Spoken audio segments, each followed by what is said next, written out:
Hi all, you are watching a fragment of the Countdown program from March 20th, 2023. Today is Monday. See the full version on Patreon. And thanks to everyone who is becoming our patrons right now.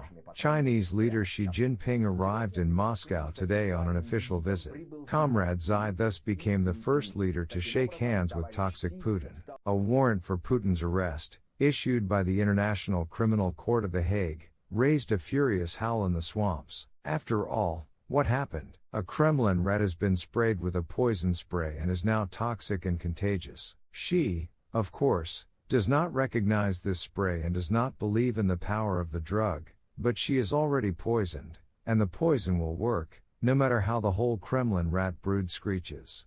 At the moment, the poisonous rat is full of strength and energy. It rushes through the cave and through the ruins of the captured Ukrainian cities, snooping around them under the cover of night, but it is already clear to the whole world. Its days are numbered, no matter how it imitates bodily health and geopolitical activity, and no matter how it threatens to kill all hated humanity. The animal cursed with poison will weaken every day, because his gang understands that now, while Putin is alive and on the wanted list, one can forget about lifting the sanctions curse. And the irritation of the rat house will only increase, while the fascist bastard itself will wither and freeze even more. By the way, the visitor from the Celestial Empire, who today descended the ladder in Moscow, understands this very well. He did not cancel his visit, demonstrating to the West that he has such a reinforced concrete reputation, that he is not afraid of any political toxicosis. To begin with, the Beijing sage thoughtfully stated that 2 or 2 is not necessarily 4, and there are no simple solutions to the military conflict in Ukraine. That is, everything is very complicated, and the interests of the aggressor must be respected. Say, you can't just take it and get out of the occupied territories. Everything is complicated and ambiguous. We are convinced that a rational way out of the Ukrainian crisis and a path to lasting peace and universal security in the world will be found if everyone is guided by the concept of common, comprehensive, joint and sustainable security, continued dialogue and consultations in an equal, prudent and pragmatic manner, Xi Jinping noted. The cunning panda wants to try on the role of the only peacemaker left in the world. Look, they say, how belligerent the West is, and only I, Fluffy, is able to pacify the warring parties. Meanwhile, advisor to the office of the President of Ukraine Mihailo Podolyak said that the peace plan cannot be based on satisfying the interests of the aggressor, but must begin with the mandatory withdrawal of Russian troops from Ukraine. The rat ringleader took the pose of the undefeated and declared that he was ready to start peace negotiations with Ukraine, but only if Kiev recognized geopolitical realities.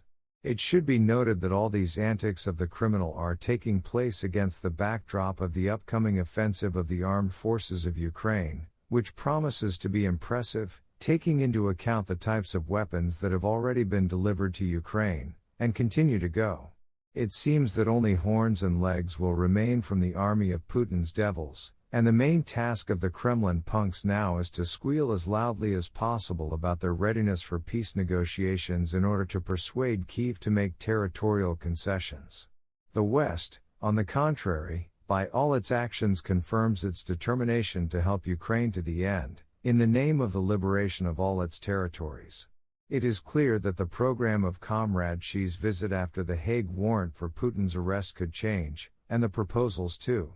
For example, it is possible that the Chinese savior will offer Putin some kind of guarantee that he will step down from power. But will Putin believe him? After all, living under the sword of Damocles is a dubious pleasure. This Hague poison killed Gaddafi after 4 months. The Kremlin rat commander is sure that he is much more tenacious and able to jump on the sewer as much as he likes. And films about visiting Mariupol with FSO officers as local residents can be shot for a very long time, until the sudden Kondrashka lays down her paws to the toxic animal.